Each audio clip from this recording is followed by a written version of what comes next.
தமிழகத்திலிருந்து NEET JE போன்ற தேர்வுகளுக்கு தயாராகும் மாணவர்களுக்கு வணக்கம். ஸோ நம்ம ஹாலோ அல்கென்ஸ் ஹாலோரின்ஸ் அப்படின்ற சாப்டர் பார்த்துட்டு இருக்கோம் 12th இல்லையா, என்சிஆர்டி புக் லைன் பை லைனா. ஸோ மறக்காம சேனலை சப்ஸ்கிரைப் பண்ணிட்டு பாருங்க, உங்க ஃப்ரெண்ட்ஸுக்கு ஷேர் பண்ணுங்க. லாஸ்ட் லெக்சர்ஸ்ல எலக்ட்ரோஃபிலிக் சப்ஸ்டியூஷன் ரியாக்ஷன் வரைக்கும் பார்த்துருந்தோம். Electrophilic substitution reaction. ஸோ அதனுடைய கண்டினியூட்டியா பார்க்கலாம். ஹாலஜனேஷன்ஸ். ஹாலஜனை ஆட் பண்ணக்கூடிய ரியாக்ஷன் நம்ம என்ன சொல்லுவோம்னா ஹாலஜனேஷன் சொல்லுவோம். ஓகேவா? குளோரின், புரோமின், அயோடின் இதுல எதை வேணா ஆட் பண்ணலாம். ஓகே. ஸோ குளோரோபென்சின் இருக்கு, ஆல்ரெடி குளோரின் இருக்கு, அதுக்கிட்ட லோன் ஃபெராஃபர்டான்ஸ் இருக்கும், பார்ஷியல் டபுள் பாண்ட் கேரக்டர் இருக்கும் இல்லையா? ஃபைன். அது கூட இன்னொரு குளோரினை ஆட் பண்ணும்போது in presence of anhydrous ferric chloride எடுத்துக்கிறோம், which is a Lewis acid. So Lewis acid in பிரசன்ஸ்ல குளோரினேஷன் பண்றோம். இங்க இருக்கக்கூடிய ஆர்த்தோவிலையோ அல்லது பேராவிலையோ இருக்கக்கூடிய ஹைட்ரஜன் தான் ரியாக்ட் ஆக போகுது. ஒரு ஹைட்ரஜன் குளோரின் எடுத்துட்டு HCl போயிடும்.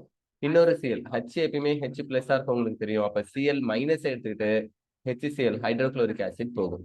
அப்ப இன்னொரு Cl என்னவா இருந்திருக்கும்னா Cl பிளஸ்ஸா இருந்திருக்கும். அந்த Cl பிளஸ் தான் இந்த இடத்துல வந்து சேரும். ஸோ ஒரு பிளஸ் வந்து சேர்றதுனால இட்ஸ் எலக்ட்ரோபிலிக் சப்ஸ்டிடியூஷன் சொல்றோம். என்ன சொல்றோம்? Electrophilic substitution. ஓகே. ஸோ ஆர்த்தோல குளோரின் வந்துச்சுன்னா 1,2-டைக்ளோரோபென்சின் சொல்றோம். பேராவில் குளோரின் வரும்போது 1,4-டைக்ளோரோபென்சின் சொல்றோம். Para is the major product. Okay. அடுத்தது நைட்ரேஷன். நைட்ரேஷன்னா ஒரு நைட்ரேட்டிங் மிக்சரை ஆட் பண்றாங்க. நைட்ரேட்டிங் மிக்சர்னா என்னது? Concentrated sulphuric acid, concentrated nitric acid. இந்த ரெண்டுத்தையும் ஒன்னா சேர்த்தா இதுக்கு பேரு நைட்ரேட்டிங் மிக்சர். இந்த நைட்ரேட்டிங் மிக்சர் எனக்கு என்ன கொடுக்கும் அப்படின்னா நைட்ரோனியம் அயானை கொடுக்கும், NO2+. ஸோ NO2 அப்படின்னா நைட்ரோ அப்படின்னு சொல்லுவோம். இங்க பிளஸ் இருக்கிறதுனால நைட்ரோனியம் அப்படின்னு சொல்றோம். ஓகேவா? Nitronium ion. ஓகே. ஸோ இந்த நைட்ரோனியம் அயான் ஒன்று ஆர்த்தோ பொசிஷன்ல சேரலாம் அல்லது பேரா பொசிஷன்ல சேரலாம். கரெக்டா? H+க்கு பதிலாக NO2+ வந்து ஒன்று ஆர்த்தோ குளோரோ நைட்ரோபென்சின் அப்படின்னு ஒன்று கிடைக்கும். செகண்ட் ஒன் பேரா குளோரோ நைட்ரோபென்சின் ஒன்று கிடைக்கும். ஸோ அதை அவங்க பாருங்க, பென்சின்ல இருந்து எழுதும் போது என்ன எழுதுறாங்க? 1 குளோரோ 2 நைட்ரோ பென்சின் அப்படின்னு எழுதுறாங்க. Or 1 chloro 4 nitro. எந்த பக்கம் நம்பர் கொடுத்தாலும் ஆகும், 4th கார்பன் தான் வரும் இல்லையா? 1 chloro 4 nitro benzene, which is the major product. So பேரா substituted is always major product. இதை ஞாபகம் வச்சுக்கோங்க. பேரா சப்ஸ்டிடியூட் ஆகி இருந்துச்சுனாலே அது கண்டிப்பா என்னவா இருக்கும்? மேஜர் ப்ராடக்டா இருக்கும். எலக்ட்ரோபிலிக் சப்ஸ்டிடியூஷன் பார்த்துட்டு இருக்கும். பேரா இஸ் த மேஜர் ப்ராடக்ட்னு சொல்றோம்.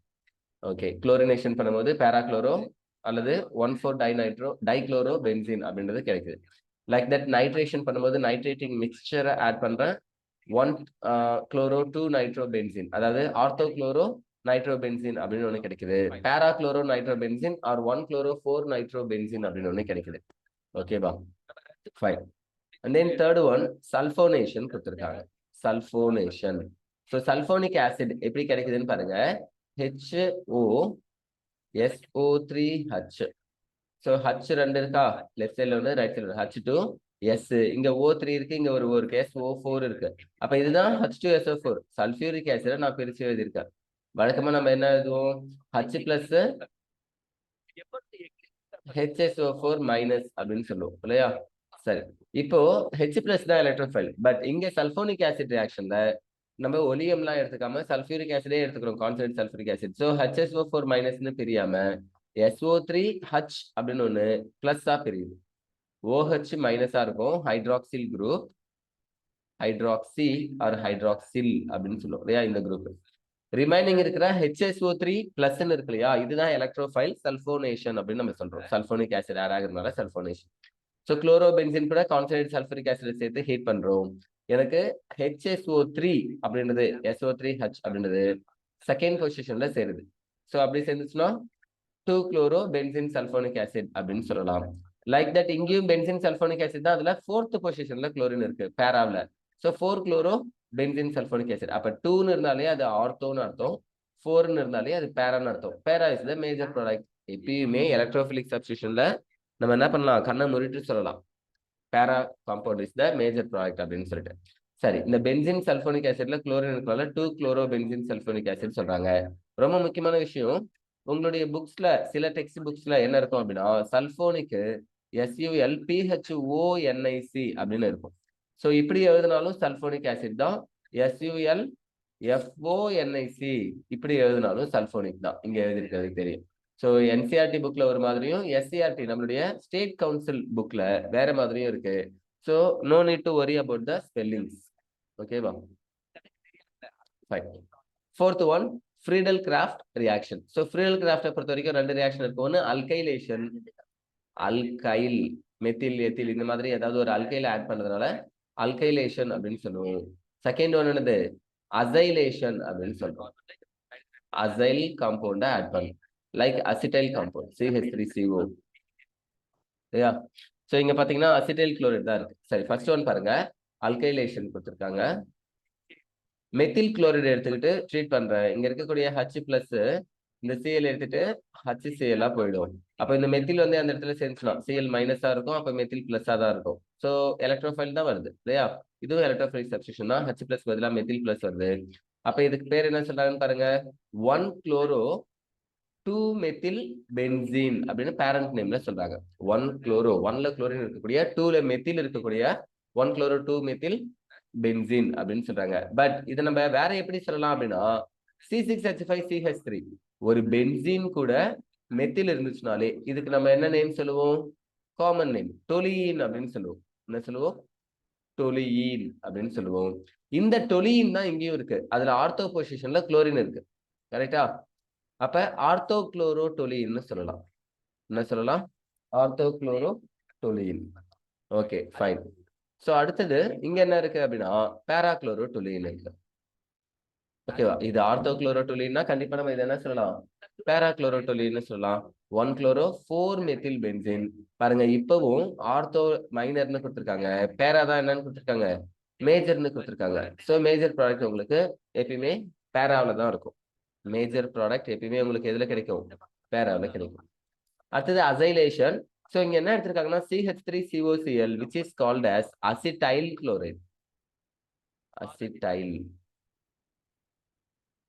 Acetyl chloride. இதுலயும் ஆர்த்தோ பொசிஷன்லயோ அல்லது பேரா பொசிஷன்லயோ என்ன இருக்கும்? ஹைட்ரஜன் இருக்கும். இந்த H பிளஸ் Cl எடுத்துட்டு HCl போயிடும்.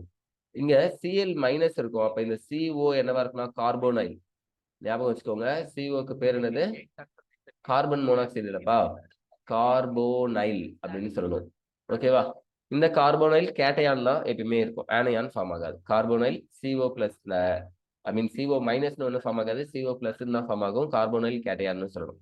ஓகேவா? Carbonyl cation.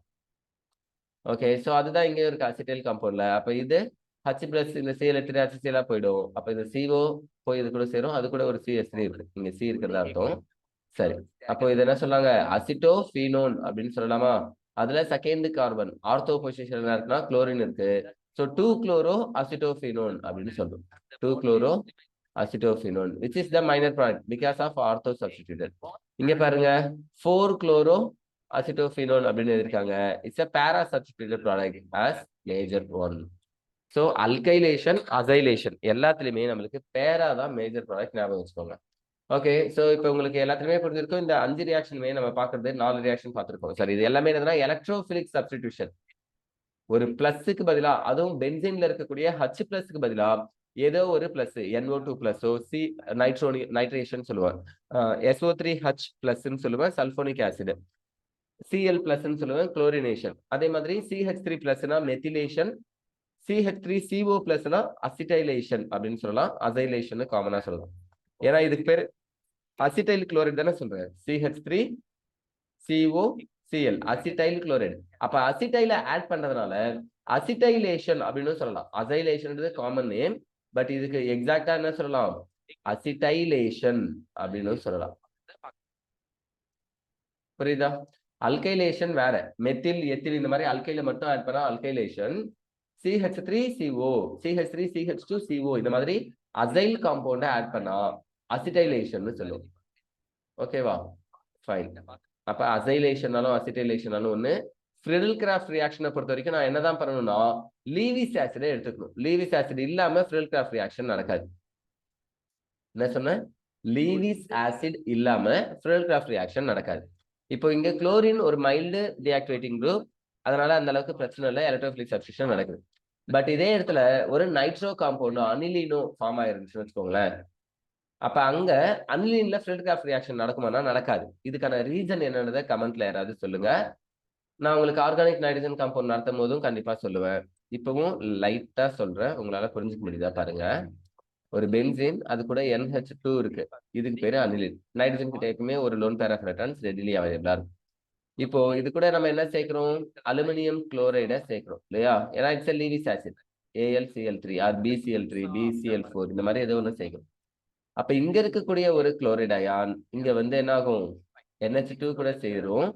NH2Cl அப்படின்னு ஒரு சால்ட்டை ஃபார்ம் பண்ணும். ஓகேவா? அல்லது இந்த அலுமினியம் குளோரைடே எடுத்துக்கோங்களேன். இது கூட என்ன பண்ணணும்? கோஆர்டினேட் கோவலன்ட் பாண்டை ஃபார்ம் பண்ணும். உங்களுக்கு தெரியும்னு நினைக்கிறேன். Example BF3 boron trifluoride which takes the electron from ammonia. ஏன்னா அம்மோனியாவை நம்ம என்ன சொல்லுவோம்? லீவிஸ் பேஸ் அப்படின்னு சொல்லுவோம். Readily donate an electron pair. Boron trifluoride என்ன சொல்லுவோம்? லீவிஸ் ஆசிட்னு சொல்லுவோம். ஏன்னா it seeks the electron generate. Electron தேவைப்படுது, அதனால அது வாங்கிக்குது. எலக்ட்ரான் டிஃபிஷியண்டா இருக்கு, எலக்ட்ரான் குறைவா இருக்கு, அதுக்கு ஆக்டேட் ரூல ஒபே பண்ணல. 6 எலக்ட்ரான் தான் இருக்கு. இன்னும் 2 எலக்ட்ரான் வந்துச்சுன்னா ஆக்டேட்டா மாறிடும்னு சொல்லிட்டு இது என்ன பண்ணும்? எலக்ட்ரானை பக்கத்துல இருந்து எடுத்துக்கும். இதே மாதிரிதான் இங்க அலுமினியம் குளோரைடும் ஒரு லீவிஸ் ஆசிட், இதுக்கு எலக்ட்ரான் ஆக்டேட்டை ஒபே பண்ணாது. 6 எலக்ட்ரான்ஸ் தான் இருக்கும். ஸோ 2 எலக்ட்ரான் வேணும்னு சொல்லிட்டு அனிலின்ல இருக்கக்கூடிய நைட்ரஜன்ல இருந்து லோன் பேர் ஆஃப் எலக்ட்ரான்ஸை இது எடுத்துக்கும்.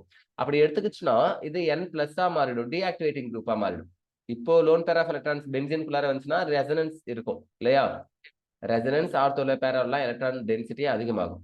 பட் இந்த lone pair of electrons aluminium chloride எடுத்துக்கிச்சுன்னா நைட்ரஜனே பிளஸ் ஆயிடும். அப்ப இந்த மாதிரி நைட்ரஜன் பிளஸ்ஸா இருக்கும்போது அதை நம்ம என்ன சொல்லுவோம்? டீஆக்டிவேட்டிங் குரூப்னு சொல்லுவோம். பென்சின் கிட்ட இருந்து எலக்ட்ரானை வெளியில தான் பிடிச்சி இழுக்கும். It comes as an electron withdrawing group. NH2 அப்படின்றது எலக்ட்ரான் டொனேட்டிங் குரூப் தான். ஓகேவா? ஆனா அந்த NH2 கூட லீவிஸ் ஆசிட் சேர்ந்துருச்சுன்னா then it is called NH2AlCl3 plus அப்படின்னு ஒண்ணா இருக்கும், which is called electron withdrawing group. இந்த லீவிஸ் ஆசிட் கூட சேர்ந்த அமீன் இருக்கு இல்லையா, அது என்னவா இருக்கும்னா எலக்ட்ரான் வித்ட்ராயிங் குரூப்பா இருக்கும். எலக்ட்ரான் வித்ட்ராயிங் குரூப்பா இருந்தாலே அது என்னவா இருக்கும்? டீஆக்டிவேட்டிங் குரூப்பா இருக்கும். இதெல்லாம் ஞாபகம் வச்சுக்கோங்க. எதுக்காக சார் இப்ப சம்பந்தமே இல்லாம சொல்லிட்டு இருக்கீங்கன்னு கேட்காதீங்க. We are going to learn a lesson which is called amines or organic nitrogen compounds. அந்த லெசன்ல நம்ம இதை தெரிஞ்சுப்போம். இப்பவே தெரிஞ்சுக்கிட்டாலும் அப்ப படிக்கும்போது சொன்னீங்கல்ல ஒரு தடவை அப்படின்னு ஞாபகம் வரும்ல, அதுக்காக தான் சொல்றேன். ஓகேவா? சரி, next reaction with metals.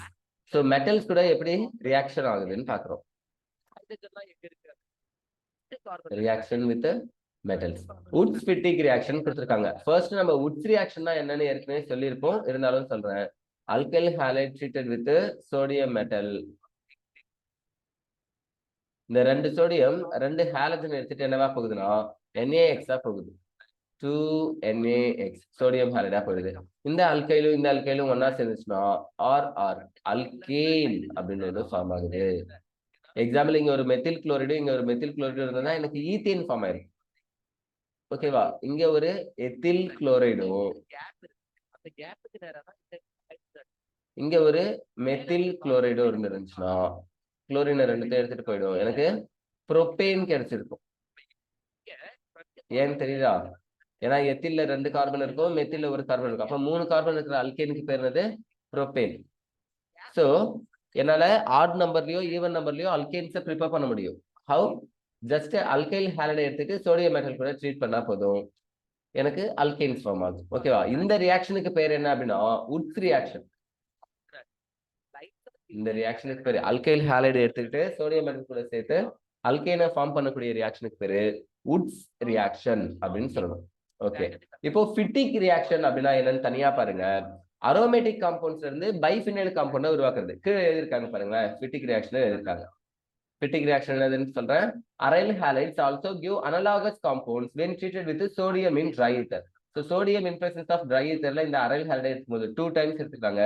2 ஹாலஜனை 2 sodium எடுத்துட்டு NaX போயிடும். 2 ஃபினைலும் ஒன்னா சேர்ந்துச்சுன்னா டைஃபினைல் அப்படின்னு ஒரு காம்பவுண்ட் கிடைக்குது. வேணும்னா நீங்க டைன்றது உங்களுக்கு பிடிக்கும்னா பைஃபினைல்னு கூட எழுதிக்கோங்க. 2 என்ன சொல்லலாம்? BI biphenyl or diphenyl compound form ஆகுது. புரியுதா? சரி, இந்த மாதிரி அரோமேட்டிக் காம்பவுண்ட்ஸ்ல ஹாலஜனை ரிமூவ் பண்ணி அரீன்ஸை ஃபார்ம் பண்ணா பைஃபினைல் ட்ரைஃபினைல் இந்த மாதிரி ஃபார்ம் பண்ணா இந்த ரியாக்ஷனுக்கு பேரு ஃபிட்டிக் ரியாக்ஷன். அலிஃபாட்டிக் காம்பவுண்ட்ஸ்ல ஃபார்ம் பண்ணா அதுக்கு பேரு உட்ஸ் ரியாக்ஷன். சோ ஒரு அரோமேட்டிக் காம்பவுண்ட் இது என்னது? ஃபினைல் ஹாலைடு இல்லையா? ஹாலோ பென்சீன் அப்படின்னு சொல்லலாம். ஃபினைல் ஹாலைடுனா aryl halide. Okay, so phenyl halide plus Na plus இங்க 2Na வச்சுக்கோங்க. பிளஸ் இங்க என்ன எழுதிருக்காங்க, அல்கைல் ஹாலைடு எழுதிருக்காங்க இல்லையா, RX அல்கைல் ஹாலைடு. இப்போ இதுல இருக்கிற ஹாலஜனும் இதுல இருக்கிற ஹாலஜன் தான் சோடியம் எடுத்துட்டு போக போகுது. இந்த ஃபினைலும் அல்கைலும் ஒன்னா சேர்ந்தா எனக்கு அல்கைல் ஃபினைல் அப்படின்னு ஒரு அல்கேன் கிடைக்குது. அரின் கூட வச்சுக்கோங்க, அரின் ஒண்ணு கிடைக்குது. ஸோ இந்த காம்பவுண்ட் ஒரு ஹைட்ரோ கார்பன். இதுதான் அலிஃபாட்டிக் அரோமேட்டிக் ரெண்டுமே நடக்கிறதுனால வுட் ஸ்பிட்டிக்னு சொல்றாங்க. அலிஃபாட்டிக் மட்டும் நடந்துச்சுன்னா வுட்ஸ் ரியாக்ஷன், அரோமேட்டிக் மட்டும் நடந்துச்சுன்னா ஃபிட்டிக் ரியாக்ஷன், ரெண்டும் கம்பைன் ஆகி நடந்துச்சுன்னா வுட்ஸ் ஃபிட்டிக் ரியாக்ஷன் சொல்றோம். புரிஞ்சுச்சா? ஓகே, ஸோ ஃபிட்டிக் ரியாக்ஷன் சொல்லியாச்சு. பாலிஹாலஜன் காம்பவுண்ட்ஸ், ஹாலஜன்ஸ் நிறைய. இப்போ எக்ஸாம்பிள் CHCl3 குளோரோஃபார்மே எடுத்துக்கோங்க. இதுல எத்தனை குளோரின் இருக்கு? 3 குளோரின் இருக்கு. ஒரே ஒரு குளோரின் வராம 2 குளோரின் வராம 3, 4, 5 இந்த மாதிரி நிறைய ஹாலஜன்ஸ், குளோரின் இல்ல புரோமினோ அயோடினோ ஏதோ ஒண்ணு ஹாலஜன்ஸ் நிறைய வந்துச்சுன்னா இதை நம்ம என்ன சொல்றோம் அப்படின்னா பாலிஹாலஜன் காம்பவுண்ட்ஸ் சொல்றோம். ஓகேவா? சரி, எங்க யூஸ் ஆகுதுன்னு சொல்லியிருக்காங்க?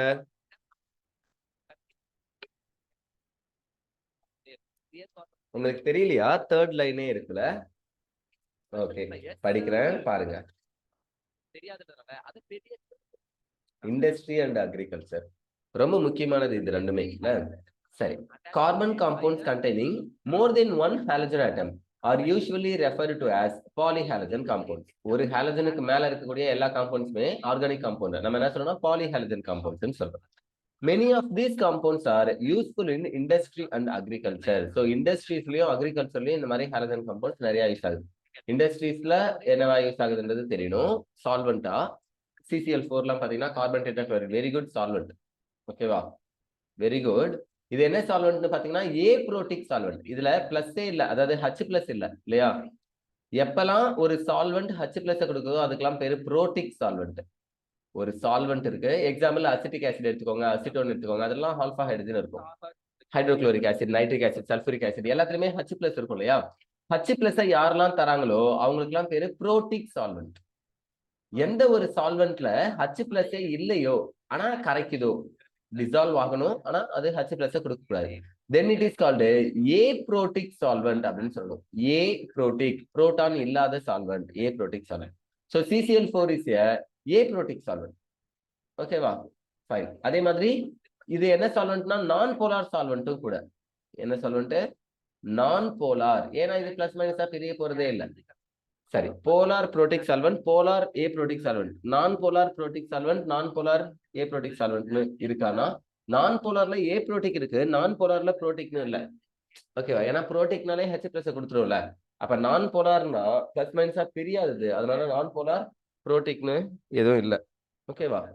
சரி, ஸோ சால்வெண்ட்ஸ் உங்களுக்கு கிளியரா புரிஞ்சிருக்கும் நான் நம்புறேன். H+ கொடுக்கறதுலாம் போலார் புரோட்டிக் சால்வெண்ட், H+ கொடுக்காததெல்லாம் ஏ புரோட்டிக் சால்வெண்ட்னு சொல்லுங்க. Aprotic solvent. ஓகேவா? Fine.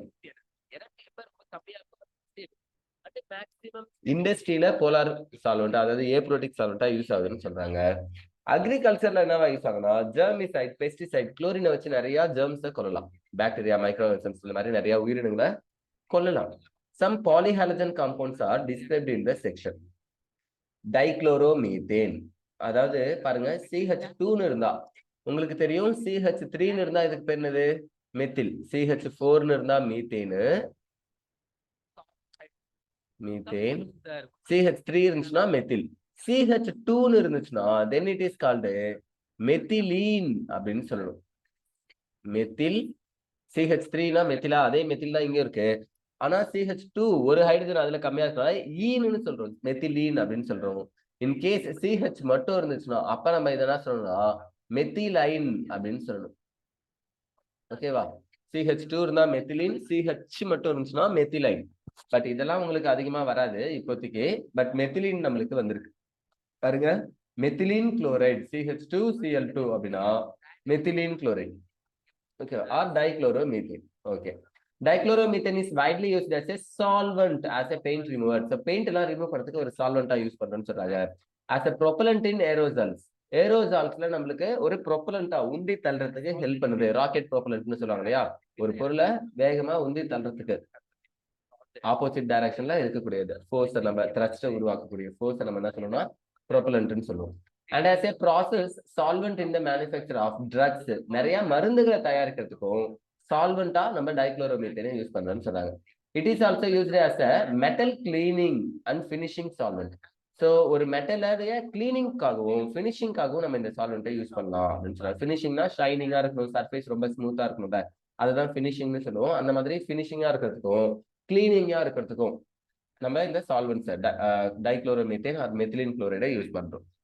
Okay, மெத்திலின் chloride harms the human central nervous system. என்ன சொல்றாங்க, சென்ட்ரல் நர்வஸ் சிஸ்டம் சிஎன்எஸ்ஏ அஃபெக்ட் பண்ணுதுன்னு சொல்றாங்க. மனிதர்களுடைய மூளையில சென்ட்ரல் நர்வஸ் சிஸ்டம் ரொம்ப முக்கியமானது. அதையே இது ஹார்ம்ஃபுல்லா, அதாவது அஃபெக்ட் பண்ணுதுன்றனால இது ரொம்ப ஆபத்தானது. Exposure to lower levels of methylene chloride in air. So ஏர்ல ரொம்ப கம்மியான அளவுல கலந்துச்சுன்னா can lead to slightly impaired hearing and vision. ஒண்ணு கண்ணு தெரியாம போக ஆரம்பிக்கும், காது கேட்காம போக ஆரம்பிக்கும்னு சொல்றாங்க. கண்ணும் தெரியாம போகும், காதும் கேட்காம போகும். எதனால, கொஞ்சோண்டு காத்துல கலந்துருந்துச்சுன்னா.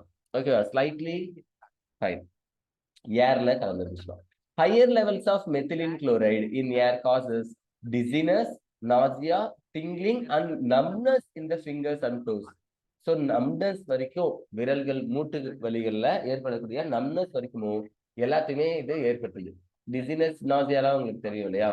Fine. In humans direct skin contact with methylene chloride. So ஹியூமன்ஸை பொறுத்த வரைக்கும் மெத்திலின் குளோரைடு, அதாவது டைக்ளோரோமீத்தேன் அப்படின்றது ஸ்கின்ல டைரக்டா கான்டாக்ட் ஆச்சுன்னா, பட்டுச்சுன்னா என்ன ஆகும்னா காசஸ் இன்டர்ன்ஸ் பர்னிங், ரொம்ப அதிகமா என்ன ஆகும், ரொம்ப டீப்பா எரிய ஆரம்பிக்கும்னு சொல்றாங்க. ஓகேவா, அந்த mild redness of the skin, skin என்ன ஆகுதுன்னா சிகப்பா மாறிடும்னு சொல்றாங்க. மைல்டு ரெட்னஸ், அப்படியே செவந்து போயிடுது, ரோஸ் கலர்ல மாறிடும் இல்லையா. நம்ம சொரியும் அரிக்கும், அப்போ நம்மளுக்கு இதுவாகும். அந்த மாதிரி பேர்னிங்கா இருந்து, பேர்னிங்னா உடனே சார் பேப்பர்லாம் எரியுது அந்த மாதிரி நம்ம ஸ்கின் எரியுமான்னு கேட்காதீங்க. ஐ எம் சேயிங் தட் பேர்னிங்ன்றது ஏதாவது சுடு தண்ணீர் எல்லாம் கையை வச்சிட்டீங்கன்னா, டீ உங்க மேல ஊத்திடுச்சுன்னா கையில, அப்போ உங்களுக்கு ஒரு மாதிரி எரியுதுன்னு சொல்லுவாங்க. அந்த மாதிரி பேர்னிங் சென்சேஷன், புரியுதா. Fine. Direct contact with the I can burn the cornea. என்ன சொல்றாங்க, சப்போஸ் உங்களுடைய கண்ணுல நேரா அது மெத்திலின் குளோரைடு உங்க கண்ணுல பட்டுடுச்சுன்னா கார்னியாவிலேயே அஃபெக்ட் பண்ணிடும்னு சொல்றாங்க. அப்ப கண்ணு தெரியாம போயிடும். ஓகேவா, ஃபைன். Second one ட்ரைக்ளோரோமீத்தேன். இதெல்லாம் நம்ம என்ன சொல்றோம், CHCl3 சொல்றோம். ட்ரைக்ளோரோமீத்தேன் which is commonly known as chloroform. Trichloromethane is commonly known as chloroform. Chemically, chloroform is employed as a solvent for fats, alkaloids, iodine and other substances. என்ன சொல்றாங்க, குளோரோஃபார்ம் நம்ம ஒரு சால்வெண்டா use பண்றோம். எதெல்லாம் கரைக்கிறதுக்கு யூஸ் பண்றோம்னா கொழுப்பு, ஃபேட்ஸ், அல்கலாய்ட்ஸ். நிறைய alkaloids நம்ம கிட்ட இருக்கு. மெட்டலாய்ட்ஸ் காம்பவுண்ட்ஸ் மாதிரி அல்கலாய்ட்ஸ் காம்பவுண்ட்ஸ் நிறைய இருக்கு. சரியா, அந்த மாதிரி அல்கலாய்ட்ஸ்ல எக்ஸாம்பிள் உங்களுக்கு சொல்லணும்னா கொக்கைன், கொடைன், மார்பின், இந்த மாதிரிலாம் இருக்குல்ல, அதெல்லாமும் அல்கலாய்ட்ஸ்ல ஒரு டைப் தான். ஓகேவா, ஃபைன். ட்ரக்ஸ் எல்லாம் எடுத்துக்கோங்களேன். Fine. Iodine and other substances. So இது எல்லாத்தையுமே கரைக்கிறதுக்கு அது வெரி குட் சால்வெண்டா யூஸ் ஆகுதுன்னு சொல்றாங்க chloroform. The major use of chloroform today is in the production of the freon refrigerant. So freon refrigerant அப்படின்றது ஃப்ரிட்ஜ்ல எல்லாம் யூஸ் பண்ணக்கூடிய ரெஃப்ரிஜரண்ட், இதுவா நம்ம யூஸ் பண்றோம்னு சொல்றாங்க. ஓகே, ஸோ R22 சொல்லியிருக்காங்க. It was once used as a general anesthetic in surgery. என்ன சொல்றாங்க, ஒன்ஸ் ஒரு காலத்துல நம்ம இத சர்ஜரிக்கு யூஸ் பண்ணிட்டு இருந்தோம் அனஸ்தீசியாவா, பட் இப்போ இதை பேன் பண்ணிட்டாங்க. But it has been replaced by less toxic safer anesthetics such as ether. So ether மாதிரி சேஃபான அனஸ்தட்டிக்கை வச்சு நம்ம என்ன பண்ணிட்டோம்னு சொல்றாங்க, ரீப்ளேஸ் பண்ணிட்டோம்னு சொல்றாங்க. ஒரு காலத்துல குளோரோஃபார்மை நம்ம யூஸ் பண்ணோம், ஆனா இப்போ நம்ம குளோரோஃபார்மை யூஸ் பண்ணல. ஓகேவா, தடை செஞ்சுட்டாங்க, ஏன்னா அது சேஃப் கிடையாது. சரி. As might be expected from its use as an anesthetic, inhaling chloroform vapors. இது அனஸ்தட்டிக்கா தான் இருக்கிறதுனாலையும் இதை இன்ஹேல் பண்றதுனால, இப்போ கர்ச்சீஃப்லயோ இல்லையா துணியிலாம் நினைச்சு அதை மூந்துடுவாங்க இல்லையா, அப்படிதான் மயக்கம் போடுற மாதிரி படத்துல எல்லாம் காமிப்பாங்க. ஸோ அந்த மாதிரி குளோரோஃபார்மை இன்ஹேல் பண்ணா என்ன ஆகும், vapours depresses the central nervous system. இதுவும் சிஎன்எஸ் அஃபெக்ட் பண்ணுது, நம்மளுடைய மைய நரம்பு மண்டலத்தை பாதிக்குது. Breathing about 900 parts of chloroform per million parts of air. அதாவது 1 ppm எடுத்துக்கிட்டா ஏர் என்ன பண்றோம்னா 1 ppm பார்ட்ஸ் பெர் மில்லியன் அப்படின்னு சொல்லுவோம். 1 ppm அர்த்தம் பார்ட்ஸ் பெர் மில்லியன், அதாவது மில்லியன்னா உங்களுக்கு தெரியும் 10 லட்சம்ல ஒரு பங்கு அப்படின்றதான் பார்ட்ஸ் பெர் மில்லியன். ஸோ ஏர்ல 900 பார்ட்ஸ் 10 லட்சம் பகுதிகளில் ஒரு 900 பகுதிகள் 900 parts குளோரோஃபார்ம் இருந்துச்சுன்னா for a short time can cause dizziness. கொஞ்ச நேரத்துக்கு இருந்தாலே அது என்ன பண்ணா டிசினஸை உருவாக்கும், ஃபேட்டிக் அண்ட் ஹெட்ஏக் இது எல்லாத்தையுமே உருவாக்கும்னு சொல்றாங்க. ஓகேவா சார்? கெமிஸ்ட்ரி நடத்தினாலே எங்களுக்கு ஹெட்ஏக் வருது சார் அப்படிதான் சொல்லாதீங்க. இந்த குளோரோஃபார்மை இன்ஹேல் பண்ணனால நமக்கு ஹெட்ஏக் வருது. கிரானிக் குளோரோஃபார்ம் எக்ஸ்போஜர், கிரானிக்னா தொடர்ந்து அப்படின்னு அர்த்தம். அடிக்கடி இப்போ ஒருத்தவங்க மயக்கம் வருவதற்காக ஒன்று கொடுக்குறாங்க, மறுபடியும் அவங்க எழுந்திருக்கும் போது ஒரு 1 or 2 hours கழிச்சு மறுபடியும் மயக்கம் வருவதற்காக குளோரோஃபார்ம், மறுபடியும் மயக்கம் வருவதற்காக குளோரோஃபார்ம். இந்த மாதிரி chronic chloroform exposure may cause damage to the liver. So லிவரையே அது என்ன பண்ணா டேமேஜ் பண்ணுன்னு சொல்றாங்க. வேற chloroform is metabolised to phosgene. Chloroform என்னவா மாறுதுன்னா COCl2 பாஸ்ஜீனா மாறுது. It is a poisonous gas. நல்லா புரிஞ்சுக்கணும். And to the kidneys, இது கிட்னிக்கு போகுது. And some people develop sores when the skin is immersed in chloroform. So சில peopleக்கு sores கூட ஏற்படும்னு சொல்றாங்க chloroform அவங்க ஸ்கின் மேல பட்டறதுனால. Chloroform is slowly oxidized by air in the presence of chloroform. நாகனா ஏர்லயே oxidise ஆகி slowly oxidized by air in the presence of light to an extremely poisonous gas. இதுதான் என்னன்னு சொல்றாங்க கார்போனைல் குளோரைடுன்னு சொல்றாங்க. கார்போனைல் குளோரைட்னாலும் நான் இப்பதான் சொன்னேன் இல்ல, இங்க சொல்லிருக்காங்க COCl2. கார்போனைல் குளோரைட்னாலும் பாஸ்ஜீன்னாலும் ஒண்ணுதான். எழுதிருக்காங்க பாருங்க, COCl2 தான் கீழே என்ன எழுதிருக்காங்க PHOSGNE பாஸ்ஜீன் அப்படின்னு சொல்லியிருக்காங்க. Fine, also known as phosgene. ஓகேவா? அப்ப ஏர் கூட ஆக்சிடைஸ் ஆச்சுன்னா, குளோரோஃபார்ம் ஆக்சிடேஷன் ஆச்சுன்னா ஏர் கூட சேர்ந்து அது என்ன பண்ணுதுன்னா பாய்சனஸ் கேஸ் பாஸ்ஜீனை உருவாக்குது, கார்போனேட் குளோரைடை உருவாக்குது. It is therefore stored in closed dark colored bottles. அப்ப இதை பிரவுன் கலர்ல பிளாக் கலர்ல இருக்கிற பாட்டில்ஸ்ல தான் வைப்பாங்க, சன்லைட் படாத மாதிரி வைப்பாங்க. ஏன்னா சன்லைட் பட்டுச்சுனாலே அது என்ன ஆகுது, ஏர் கூட எக்ஸ்போசஸ் ஆயிடும். Okay, coloured bottles completely field so that air is kept out. அதுவும் அந்த பாட்டில் எப்படி வைக்க கூடாதுன்னா பாதி பாட்டிலா கால்வாசி பாட்டிலா வைக்க கூடாதான், ஏன்னா ஏர் உள்ளார இருக்கும்ல. கம்ப்ளீட்லி ஃபில்டு, உங்களுக்கு மீனிங் புரியுதா? பாட்டிலுடைய டிப்பு வரைக்கும் லிக்விட ஃபில் பண்ணி அதுக்கப்புறம் டைட்டா ஏர் டைட்டா க்ளோஸ் பண்ணணும், ஏரே போகாத அளவுக்கு டைட்டா க்ளோஸ் பண்ணிடணும். இப்படிதான் ஸ்டோர் பண்ணி வைக்கணும்னு சொல்றாங்க. Okay, so chloroform plus oxygen in presence of light gives phosgene COCl2 also known as carbonyl chloride. Carbonyl chloride நான் தான் உங்ககிட்ட சொன்னேன், CO பேரு கார்போனைல், இங்க குளோரின் இருக்கிறதுனால கார்போனைல் குளோரைட் சொல்றாங்க. ட்ரைக்ளோரோமீத்தேன், சாரி ட்ரை அயோடோமீத்தேன், அயோடோஃபார்ம் சொல்லியிருக்காங்க. CHI3 CHCl3 இருக்கும் இல்லையா, அதே மாதிரிதான் CHI3 கொடுத்திருக்காங்க. Okay, it was used earlier as an antiseptic, but the antiseptic properties are due to the liberation of free iodine and not due to the iodoform itself. iodoform மொத்தமா antiseptic ப்ராப்பர்ட்டில இல்ல. iodoform நான் ஏதாவது ஒரு wound அடிப்பட்ட இடத்துல போடும்போது அங்க iodine liberate ஆகுது, அதுதான் ஆன்டிசெப்டிக் ப்ராப்பர்ட்டியை பிஹேவ் பண்ணுது.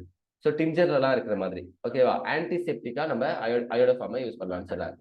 Due to its objectionable smell, இதை தவிர்க்க முடியாத அளவுக்கு, அதாவது அப்ஜெக்ஷனபிள் ஒரு ஸ்மெல்ல கொடுக்குது. It has been replaced by other formulations containing iodine. So iodine இருக்கக்கூடிய வேற என்னென்ன காம்பவுண்ட்ஸ் இருக்கோ அந்த காம்பவுண்ட் மூலியமா நம்மளால இதை என்ன பண்ண முடியும், ரீப்ளேஸ் பண்ண முடியும்னு சொல்றாங்க. அயோடோஃபார்முக்கு பதிலாக இந்த காம்பவுண்ட்ஸை ரீப்ளேஸ் பண்ணலாம்னு சொல்றாங்க.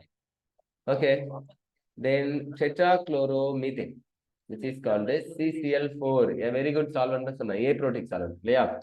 ஸோ இதோட உங்களுக்கு இந்த ஹாலஜன் காம்பவுண்ட்ஸ் கொஞ்சம், அதாவது இந்த குளோரின் புரோமினை வச்சு வரக்கூடியது முடியும். மறுபடியும் ஃப்ரீயான்ஸோட லசன் முடியும். பாருங்க, it is produced in large quantities for use in the manufacture of refrigerants and the propellants for aerosols. So ஏற்கனவே இதே தான் நம்ம படிச்சோம், திரும்ப அதே தான் சொல்லியிருக்காங்க. என்ன சொல்லியிருக்காங்க? ரெஃப்ரிஜரன்ட்ஸ்ல யூஸ் பண்ணுவோம்னு சொல்றாங்க. ரெண்டாவது ஏரோசால்ஸ்ல ப்ரொப்பலண்டா யூஸ் பண்றோம்னு சொல்றாங்க. It is also used as an feedstock in the synthesis of chlorofluorocarbons. CFC அப்படின்னு சொல்லுவோம். CFC chlorofluorocarbon. இந்த CFC பல்ப்ஸ் அல்லது CFC-ல சிந்தசைஸ் பண்றதுக்கு எனக்கு இது யூஸ் ஆகுது, இது CCl4. And other chemicals, pharmaceuticals manufacturing and general solvent use. So ஜெனரலா இதை சால்வெண்டாவும் யூஸ் பண்ணலாம். பார்மாசியூட்டிக்கல் மேனுஃபேக்சரிங், நிறைய ட்ரக்ஸ் மருந்துகள் எல்லாம் தயாரிக்கிறதுக்கு நம்ம இதை யூஸ் பண்ணலாம், மற்ற கெமிக்கல்ஸ் எல்லாம் தயாரிக்கும். அன்டில் த மிட் 1960s, 1960 பாதி வரைக்கும், அந்த ஆண்டுடைய நடுவுல இருக்கிற வரைக்கும், it was also widely used as a cleaning fluid. இது என்னவா யூஸ் பண்ணிருக்காங்கன்னா, வெரி குட் சால்வெண்ட் இல்லையா, எல்லாத்தையும் கரைச்சி எடுத்துரும். அப்ப எங்கேயாவது அழுக்கு இருக்கு, அதை நம்மளால ரிமூவ் பண்ண முடியுதுன்னா இதை வச்சு ஈஸியா ரிமூவ் பண்ணலாம். Both in industry and as a degreasing agent. So இண்டஸ்ட்ரீஸ்லயும் சரி என்னடா யூஸ் பண்ணிருக்காங்க, டீக்ரீசிங் ஏஜென்ட். இண்டஸ்ட்ரீஸ்ல நிறைய இண்டஸ்ட்ரீஸ்ல பாத்தீங்கன்னா மிஷின்ஸ் எல்லாம் யூஸ் பண்ணுவாங்க, கிரீஸ் யூஸ் பண்ணுவாங்க. அந்த கிரீஸ் சீக்கிரமா போகாது, ஆனா CCl4 வச்சு டிசால்வ் பண்ணா, அதாவது கரைச்சா ஈஸியா போயிடும். ஸோ டீக்ரீசிங் ஏஜென்டா யூஸ் பண்ணாங்க. அண்ட் இந்த home as a spot remover and as fire extinguisher. So fire எக்ஸ்டிங்விஷர்ல இதை யூஸ் பண்ணலாம்னு சொல்றாங்க. ஸ்பாட் ரிமூவர், ஒரு குறிப்பிட்ட இடத்துல குறிப்பிட்ட பகுதிகளில் அழுக்கு ஏதாவது ஒரு எண்ணெய் பசப்பசப்பு தன்மை ஏதாவது இருந்துச்சுன்னா அதையும் இந்த CCl4 வச்சு ரிமூவ் பண்ணலாம்னு சொல்றாங்க. ஓகேவா? There is some evidence that exposure to carbon tetrachloride causes liver cancer in humans. முன்னாடி சொன்னதுதான்ப்பா, திரும்ப திரும்ப அரசனாவே இருக்கிறாங்கன்னு தோணலாம். அப்படிதான் இவங்களும் சொல்லியிருக்காங்க. உண்மைதான். லிவர் கேன்சர் உருவாகிறதுக்கு இது காரணம்னு சொல்றாங்க.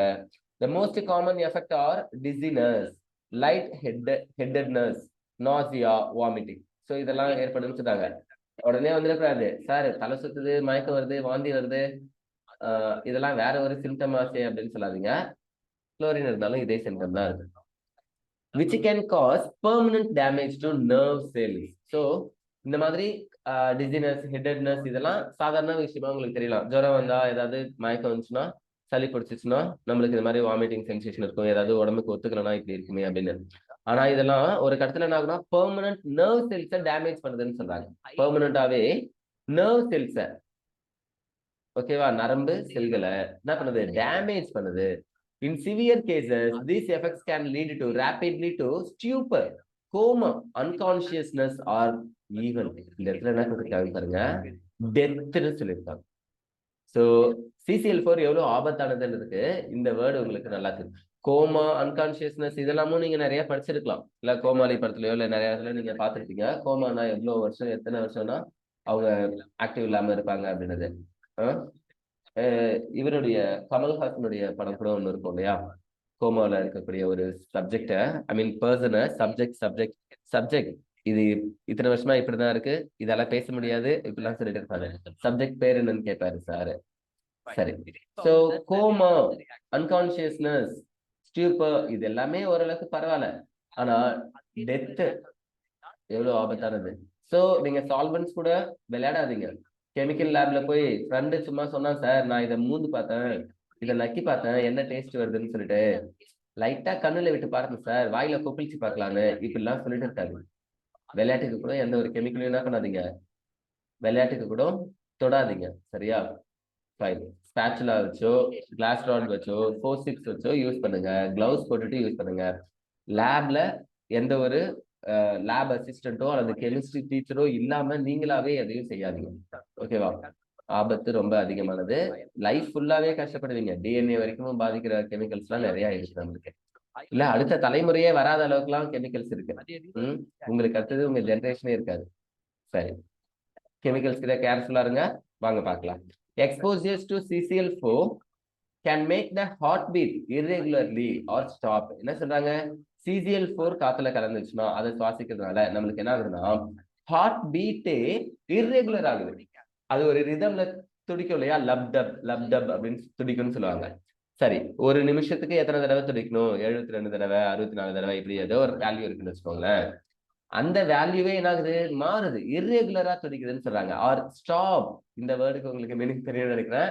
இந்த நம்ம உடம்புல எந்த ஒரு பார்ட் வேணா வேலை செய்யாம இருக்கலாம், ஆனா ஹார்ட் வேலை செய்யாம இருக்கக்கூடாது. ஹார்ட் வேலை செய்யாம இருந்துச்சுன்னா, ஸ்டாப் ஆச்சுன்னா, okay, put case. The chemical may irritate the eyes on contact. So நம்ம கண்ணு மேல படும்போது அதனால இது இரிட்டேட் ஆகுதுன்னு சொன்னாங்க. When carbon tetrachloride is released into the air, it rises to the atmosphere. அட்மாஸ்பியருக்கு மேல போயிடுது, லைட் வெயிட் இருக்கிறதுனால மேல போயிடுது. அப்படி போய் ஓசோனையே அது என்ன பண்ணுதுன்னா டிப்பிள் பண்ணுதுன்னு சொன்னாங்க. பாருங்க, டிப்ளெட்ஸ் த ஓசோன் லேயர். ஓசோன் லேயரையே அது டிப்பல்ஷன் பண்ணுது. ஏரோசால்ஸ் எல்லாம் இருக்கிறது எவ்வளவு ஆபத்துன்னு பாருங்க. அப்போ இல்லையா, ரெஃப்ரிஜரன்ஸ்ல ஏரோசால்ஸ்ல இருக்கக்கூடிய கார்பன் டெட்ராக்ளோரைட் காம்பவுண்ட்ஸ் ஈஸியா வானத்துக்கு போய் அங்க இருக்கக்கூடிய ஓசோன் லேயரை டிப்ளஷன் பண்ணுது. Depletion of the ozone layer is believed to increase human exposure to ultraviolet rays. So நம்ம மனிதர்களால என்ன நம்பப்படுது, உங்களுக்கே தெரியும், ஓசோன் லேயர் டிப்ளஷன் நடந்துச்சுன்னா அல்ட்ராவயலட் ரேஸ் ரொம்ப ஈஸியா அதிகமான அளவுல மனிதர்கள் மேல படும். ஸோ ஸ்கின் கேன்சர் ஏற்படும். Leading to increased skin cancer. அதனால நம்மளுக்கு ஸ்கின் கேன்சர்ஸ் அதிகமாகும். Eye diseases and disorders and possible disruptions in the of the immune system. So all over human பாடியுடைய immune சிஸ்டத்தை நோய் எதிர்ப்பு சக்தியை அது அஃபெக்ட் பண்ணுதுன்னு சொல்றாங்க. ஓகேவா? இந்த எல்லா ப்ராப்ளமுமே யாரால வருது அப்படின்னா குளோரோஃபார்ம் அல்லது கார்பன் டெட்ராக்ளோரைட் காம்பவுண்டை நம்ம யூஸ் பண்றதுனாலதான். அப்ப முடிஞ்ச அளவுக்கு ஃப்ரிட்ஜு, ஏசி இதெல்லாம் தேவையில்லாம யூஸ் பண்ணவே கூடாது. ஓகேவா? யூஸே பண்ணக்கூடாது. அப்படி இல்ல எங்களுக்கு வேற வழி இல்லை சார், வெயில் எங்க உடம்பு தாங்க முடியல அப்படின்னா ரொம்ப கம்மியான அளவுல யூஸ் பண்ணணும். தேவை இல்லாம யூஸ் பண்றது எவ்வளவு தப்புன்றது உங்களுக்கு இப்ப தெரியாது. உலகம் அழியும் போது தெரியும். உலகம் அழியும் போது நாங்க தான் இருக்க போறது இல்லைன்னா உங்களுடைய ஜெனரேஷன்ஸ் இருப்பாங்களே, அவங்களுக்கு நீங்க எதை விட்டுட்டு போறீங்கன்னு யோசிங்க. ஓகே, இப்போ ஃப்ரீயான்ஸ். ஸோ சிஎஃப்சின்னு சொன்னோம் இல்லையா, குளோரோஃப்ளூரோ கார்பன், அதுதான் நம்ம ஃப்ரீயான்ஸ்ன்னு சொல்ல போறோம். The chlorofluorocarbon compounds of methane and ethane are collectively known as freons. Methane இருக்கு CH4, ஈத்தேன் இருக்கு C2H6. இதுல இந்த ஹைட்ரஜனுக்கு பதிலா குளோரினும் ஃப்ளூரினும் வரப்போகுது. அது எத்தனை வேணா வரலாம். ஓகேவா? ஒரு குளோரின் 3 ஃப்ளூரின் வரலாம், 2 குளோரின் 2 ஃப்ளூரின், இல்ல 3 குளோரின் 1 ஃப்ளூரின், இந்த மாதிரி எத்தனை வேணா வரலாம். ஸோ அதெல்லாம் பொறுத்து நம்ம ஃப்ரீயான்ஸை உருவாக்கும். மீத்தேன்லயும் ஈத்தேன்லயும் ஃப்ரீயான்ஸை உருவாக்கும். ஞாபகம் வச்சுக்கோங்க. They are extremely stable. இது ரொம்ப ரொம்ப ஸ்டேபிளா இருக்கும்னு சொல்றாங்க. அன்ரியாக்டிவ், நான் டாக்ஸிக், நான் கரோசிவ். இது சீக்கிரமா துருப்பிடிக்காது, இது விஷத்தன்மை கிடையாது. அன்ரியாக்டிவ், எது கூடயும் சீக்கிரமா சேராது. And easily liquefiable gases. So லிக்யூஃபையபிள்னு அர்த்தம்னா திரவமாக்கக்கூடிய வாயு அப்படின்னு சொல்லுவோம். ஈஸியா we can convert it into liquid. Nitrogen gas கேள்விப்படுறீங்க, நைட்ரஜன் லிக்யூட். இப்பதான் கொஞ்ச நாளைக்கு முன்னாடி பேன் பண்ணாங்க, நைட்ரஜன் லிக்விட யூஸ் பண்ணக்கூடாது அப்படின்னு சொல்லிட்டு. பட் இந்த மாதிரி கேசஸை நம்மளால லிக்விடா மாற்ற முடியும். அந்த லிக்யூஃபைபிள் கேசஸ்ல ஃப்ரீயான்ஸை நம்மளால ரொம்ப ஈஸியா லிக்விடா மாற்ற முடியும்னு சொல்றாங்க. Freons 12 CCl2F2 is one of the most common freons in industrial uses. இண்டஸ்ட்ரீஸ்ல ரொம்ப அதிகமா யூஸ் பண்ணக்கூடிய ஃப்ரீயான் என்னதுன்னா ஃப்ரீயான் 1,2 அப்படின்னு சொல்றாங்க. ஸோ அதுல 2 குளோரின் இருக்கு, 2 ஃப்ளோரின் இருக்கு. ஹைட்ரஜன் எத்தனை இருக்குன்னு பார்த்தா 0, அது கூட 1 ஆட் பண்ணா 1, அதனாலதான் 1,2ன்னு சொல்றாங்க. It is manufactured from tetrachloromethane. Tetrachloromethane என்னது? CCl4 இல்லையா, கார்பன் டெட்ராக்ளோரைட். கொஞ்ச நேரத்துக்கு முன்னாடி தான் பார்த்தோம். லாஸ்ட் டாபிக் அதான் 6.8.4 by Swarts reaction. So Swarts reaction மூலமா நம்ம என்ன பண்றோம்? ஸ்வாட்ஸ் ரியாக்ஷன் ஞாபகம் இருக்கா? ஃப்ளூரைடை ஆட் பண்ணுவோம்ல, குளோரினுக்கு புரோமினுக்கு பதிலாக ஃப்ளூரினை ரீப்ளேஸ் பண்ணா அதுதான் ஸ்வாட்ஸ் ரியாக்ஷன். ஸோ சில்வர் ஃப்ளூரைடை வச்சு நம்ம ஃப்ளூரினை சம் ஆஃப் த 2 குளோரினுக்கு பதிலாக 2 ஃப்ளூரினை ஆட் பண்ணி நம்ம இதை உருவாக்குறோம்னு சொல்றாங்க. These are usually produced for aerosols, propellants, refrigerations and air conditioning processes. ஏரை கண்டிஷனிங் பண்ணக்கூடிய ப்ராசஸ். ஏர் கண்டிஷனர் நீங்க கேள்விப்பட்டிருக்கீங்க இல்லையா? அது என்னெல்லாம் ஏர் கண்டிஷனர்ஸ் இருக்கோ, என்ன மாதிரிலாம் ஏர் கண்டிஷன்ஸ், அதாவது ஏசிஸ் இருக்கோ, அந்த ஏசி மூலியமாவும் ரெஃப்ரிஜரேஷன்ஸ் ஃப்ரிட்ஜஸ் மூலியமாவும் ஏரோசால் ப்ரொப்பலன்ஸ் மூலியமாவும் இது ப்ரொடியூஸ் ஆகுதுன்னு சொல்றாங்க. By 1974, total freon production in the world was 2 billion pounds annually. ஒரு வருஷத்துக்கே 2 பில்லியன் தான் ப்ரொடியூஸ் ஆச்சு 1974ன்னு சொல்றாங்க. 2 பில்லியன்ன்றது எவ்வளவு சாதாரண விஷயம் உங்களுக்கு தெரியல. மில்லியன் உங்களுக்கு தெரியும் இல்ல? மில்லியனுக்கு அடுத்தது என்ன இருக்கு? பில்லியன் இருக்கு. மில்லியன், பில்லியன், ட்ரில்லியன் அப்படின்னு சொல்லுவோம். Fine.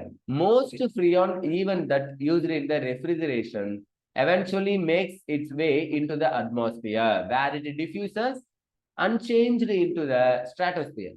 So stratosphere அது diffuse ஆகாம அப்படியே இருக்குன்னு சொல்றாங்க. In stratosphere, freon is able to initiate radical chain reaction that can upset the natural ozone balance. So ozone உடைய பேலன்ஸையே இது பாதிக்குது. ஓசோன் டிப்ளஷனுக்கு இதுவும் காரணம் ஃப்ரீயான்ஸ். ஓகேவா? ஸோ ஏன்னா அது என்ன பண்ணுதுன்னா ஃப்ரீ ரேடிக்கல் மெக்கானிசத்தை இனிஷியேட் பண்ணுது. இனிஷியேட் ரேடிக்கல் செயின் ரியாக்ஷன் அப்படின்னு சொல்றாங்க. மேல போய் ஸ்ட்ராட்டோஸ்பியர்ல. ஓகே, ஸோ ஃப்ரீயான்ஸ், CCl4 இது எல்லாமே ஆபத்தானது தான். CCl4ஓ, குளோரோஃபார்மோ, CF2Cl2ஓ எல்லாமே ஆபத்தானது. ஓகே, அப்புறம் ஏன் சார் ஆபத்தானதெல்லாம் கண்டுபிடிச்சாங்கன்னு கேட்காதீங்க. Its uses are different. How do we use, how do it act, இது ரெண்டும் வேற வேற. நம்ம கரெக்டா டிஸ்போஸ் பண்ணணும், அதுதான் மனிதர்களுடைய முக்கியமான தேவை. தென் இப்ப நம்ம DDT பார்க்க போறோம். பேராகமா para prime dichloro diphenyl trichloro ethane. Dichloro diphenyl 2 chlorine இருக்கக்கூடிய 2 ஃபினைல் காம்பவுண்டு. அது கூட என்ன இருக்கு? Trichloro ethane. ஈத்தேன்ல 3 குளோரினும் அட்டாச் ஆயிருக்கு. ஓகேவா? பாருங்க, இங்க எழுதுறேன் CH3 CH2. இதுதான் எத்தில்னு வச்சுக்கோங்களேன். இதுல என்ன இருக்கு? 2 ஹைட்ரஜனுக்கு பதிலா இப்ப இன்கேஸ் ஈத்தேன்னு வச்சுக்கோங்க. ஓகே, இதுல ஒரு கார்பன்ல 2 ஹைட்ரஜனுக்கு பதிலா பேரா கமா பேரா டேஷ் டைக்ளோரோ டைஃபினைல். சோ இங்க ஒரு ஃபினைல் இருக்கு. ஓகேவா, இப்படி இருக்கும். ஃபினைல் இருக்கு, அதுல குளோரின் இருக்கு. அதே மாதிரி இங்க ஒரு ஃபினைல் இருக்கு, அதுல ஒரு குளோரின். இதுதான் பேரா கமா பேரா டேஷ் டைக்ளோரோ டைஃபினைல் அப்படின்னு சொல்றோம். ஓகேவா, அடுத்தது இது கூட என்ன இருக்குன்னா இன்னொரு கார்பன், அதுல 3 குளோரின் இருக்கு. 3 ஹைட்ரஜனுக்கு பதிலா 3 குளோரின் இருக்கு. இந்த இடத்துல 4 பாண்ட் இருக்குங்க, 3 பாண்ட் தான் இருக்கு. அப்ப இன்னும் ஒண்ணு ஹைட்ரஜன். சோ இதுதான் என்ன அப்படின்னா டிடிடி அப்படின்னு சொன்னாங்க. பேரா கமா பேரா dash dichloro diphenyl trichloro ethane அப்படின்னு சொல்றாங்க, டிடிடி. ஓகேவா, சரி. The first chlorinated organic insecticides, insects கொல்லக்கூடியதுன்னு சொல்றாங்க, was originally prepared in 1873, but it was not until 1939 that Paul Muller of Geigy Pharmaceuticals in Switzerland discovered the effectiveness of DDT as an insecticide. So என்ன சொல்றாங்க, நம்ம டிடிடிய எப்பயோ கண்டுபிடிச்சிட்டாங்க, 1873லயே கண்டுபிடிச்சாங்க. ஆனா அது ஒரு இன்செக்டிசைடு, அதை இன்செக்டிசைடா யூஸ் பண்ணலான்றத அப்போ யூஸ் செய்யல. ஜஸ்ட் ஒரு கெமிக்கலை கண்டுபிடிச்சிருக்காங்க, அது டிடிடி. ஓகேவா, அது எதுக்கு யூஸ் ஆகுதுன்னு அப்ப தெரியாது. 1939 தான் என்ன பண்ணிருக்காங்கன்னா, பால் முல்லர் அப்படின்றது கெய்கி பார்மாசூட்டிகல்ஸ் கம்பெனில ஒர்க் பண்ணிருக்காரு சுவிட்சர்லாந்துல. அவரு அதனுடைய எஃபெக்டிவா கண்டுபிடிச்சிருக்காங்க, இன்செக்டிசைடா ஆக்ட் ஆகுது, இது ஒரு ரொம்ப வீரியம் மிக்கது, அதாவது ரொம்ப நல்லா பூச்சியெல்லாம் கொல்லுது அப்படின்னு சொல்லி. Paul Muller was awarded the Nobel Prize in Medicine and Physiology in 1948 for this discovery. இதை கண்டுபிடிச்சதுக்காக அவருக்கு என்ன பண்ணிருக்காங்க, நோபல் பிரைஸை கொடுத்திருக்காங்க. The use of DDT increased enormously on a worldwide basis after World War II. So World War IIக்கு அப்புறம் தான் DDT ரொம்ப அதிகமா use பண்ண ஆரம்பிச்சிருக்காங்க. Primarily because of its effectiveness against the mosquito. இதனுடைய எஃபெக்டிவ்னஸ் எப்படி இருக்குன்னா, பூச்சிக்கொல்லியில கொசுக்களை ஈஸியா கொள்ளுதுன்னு சொல்றாங்க. ஏன்னா அப்ப டெங்கு மலேரியான்னு நிறைய கொசுக்கள் மூலியமா பரவக்கூடிய வியாதிகள் இருந்துச்சுல்ல. சோ அதனால இது ரொம்ப அதிகமா விற்பனையாச்சு. Mosquito that spreads malaria and lice that carry typhus. Okay. However, problems related to extensive use of DDT began to appear in the late 1940s. அப்ப செகண்ட் வேர்ல்டு வார் முடிஞ்ச உடனே 1935 1936 செகண்ட் வேர்ல்டு வார் முடியுது. World war முடியும் போது ரொம்ப அதிகமா use பண்ண ஆரம்பிச்சிட்டாங்க. ஆனா 1940s உடைய லேட்ல என்ன தெரிய வருது அப்படின்னா, அதனுடைய சைடு எஃபெக்ட்ஸ் எல்லாம் தெரிய வருது. ஓகேவா, அதனுடைய ப்ராப்ளம் தெரிய வருது. Many species of insects developed resistance to DDT. அதாவது டிடிடியை நான் அதிகமா யூஸ் பண்ணதுனால ஒரு கடத்துல பூச்சிகள் தன்னைத்தானே, அதாவது இப்ப நம்மளுக்கு எப்படி அடாப்டபிலிட்டி இருக்கும், நம்ம குளிருக்கு ஏற்ற மாதிரி வெயிலுக்கு ஏற்ற மாதிரி நம்ம பாடி மாறும் இல்லையா, அதே மாதிரி அந்த இன்செக்ட்ஸ் எல்லாம் என்ன பண்ணிடுச்சுன்னா டிடிடிக்கு ரெசிஸ்டா தன்னுடைய பாடியை அடாப்ட் பண்ணிடுச்சு. டிடிடி போட்டாலும் அந்த பூச்சிகள் சாகல. ஓகேவா, and it was also discovered to have a high toxicity towards fish. So இது என்ன பண்ணாங்கன்னா ஃபிஷ்ஷுக்கும் ஹை டாக்ஸிசிட்டியா இருக்குன்றத தெரிய வருது. The chemical stability of DDT and its fat solubility compounded the problem. என்ன சொல்றாங்க, chemical stability of DDT, DDT உடைய stability ரொம்ப அதிகமா இருக்கு, and its fat solubility, கொழுப்பை கரைக்கக்கூடியதா இருக்கு. இதெல்லாம் எனக்கு ப்ராப்ளத்தை உருவாக்குது. DDT is not metabolized very rapidly by animals. அனிமல்ஸ்குள்ளார அது என்ன பண்ணணும்னா ஈஸியா மெட்டபலைஸ் ஆகல, ரேப்பிடா ரொம்ப ஃபாஸ்டா ஈஸியா ஒரு மெட்டபாலிசத்துக்குள்ளார இன்வால்வ் ஆகல. Instead, it is deposited and stored in the fatty tissues. அதுக்கு பதிலா மெட்டபாலிசம்ல இன்வால்வ் ஆகாம அது என்ன பண்ணுது, ஃபேட்டி டிஷ்யூஸ்ல போய் ஸ்டோர் ஆகுது. ஃபேட்டி டிஷ்யூஸ்ல கொழுப்பு திசுக்கள்ல போய் அப்படியே தங்கிடுதுன்னு சொல்றாங்க. ஓகேவா, ஃபைன். எங்க இருக்கு fatty tissues? If ingestion continues at a steady rate, நம்ம என்ன பண்ணணும்னா ஒரு குறிப்பிட்ட இன்டர்வல்ல 2 நாளைக்கு ஒரு தடவை 3 ml 3 ml இந்த மாதிரி கண்டினியூஸா நம்ம இன்ஜெக்ஷன் பண்ணிட்டு இருந்தோம்னா DDT builds up within the animal over time. டிடிடினா ஆக ஆரம்பிக்குது, அனிமல் குள்ளாரையே ப்ரொடியூஸ் ஆக ஆரம்பிக்குது. பில்ட்ஸ் அப் அதுக்குள்ளாரையே உருவாகாது. The use of DDT was banned in the United States in 1973. 1973ல USA என்ன பண்ணிட்டாங்கன்னா டிடிடியை பேன் பண்ணிட்டாங்க. Although it is still in use in some other parts of the world. உலகத்துல சில பகுதிகளில் மட்டும் இதை இன்னமும் யூஸ் பண்ணிட்டு இருக்காங்க. பட் நிறைய நாடுகள் இதை தடை செஞ்சிருச்சு. ஓகேவா, ஃபைன். ஸோ டிடிடி இப்படிதான் இருக்கும். இங்க ஈத்தேன் இருக்கு, ஆக்சுவலா 1 2 2 கார்பன். அந்த ஃபர்ஸ்ட் கார்பன் என்ன இருக்குன்னா இங்க ஒரு ஃபினைல், அதுல பேரா பொசிஷன்ல குளோரின், இங்க ஒரு ஃபினைல், அதுல பேரா பொசிஷன்ல குளோரின். அதனால தான் பேரா கமா பேரா பிரைம் டைக்ளோரோ டைஃபினைல் அப்படின்னு சொல்றோம். இந்த பக்கம் இருக்கிற மீத்தேன் இருக்கு இல்லையா, அதாவது CH3, அதுல இருக்கிற 3 ஹைட்ரஜனுக்கு பதிலா 3 குளோரின் இருக்கு. அதனால ட்ரைக்ளோரோ மொத்தமா 2 கார்பனுக்குனால ஈத்தேன்னு சொல்லுவோம். ஓகேவா? ஃபைன். இதோட சம்மரி அடுத்தது என்னாச்சு, லெசன் முடிஞ்சிருச்சு. ஸோ ஹாலோ அல்கேன்ஸ் ஹாலோ அரேன்ஸ் முடிஞ்சிருச்சு. அடுத்தது என்ன சாப்டர் பார்க்கலாம்னு சொல்லுங்க. ஆல்கஹால் ஃபீனால் நம்ம ஆல்ரெடி ஆரம்பிச்சிட்டோம். வேற ஏதாவது சாப்டர் பார்க்கணும்னாலும் 11th இருந்தோ அல்லது 12th இருந்தோ நீங்க சொல்லலாம், கமெண்ட்ல சொல்லலாம். முக்கியமா இந்த வீடியோஸ் எல்லாத்தையும் உங்க ஃப்ரெண்ட்ஸுக்கு ஷேர் பண்ணுங்க. முடிஞ்ச அளவுக்கு உங்க வீட்லயே பிரதர்ஸ் சிஸ்டர்ஸ் யாராவது பேரண்ட்ஸ் எல்லாம் இருந்தாங்கன்னா அவங்களுடைய மொபைல்லையும் சேனலை சப்ஸ்கிரைப் பண்ணிட்டு பாருங்க. சரியா? ஏன்னா இதை இந்த மாதிரி சொல்றேன்னா ஓரளவுக்கு ஹெல்ப்ஃபுல்லா இருக்கும். யாருக்கு? யாருக்கோ எனக்கு தான். சரி, ஓகே. Thank you all.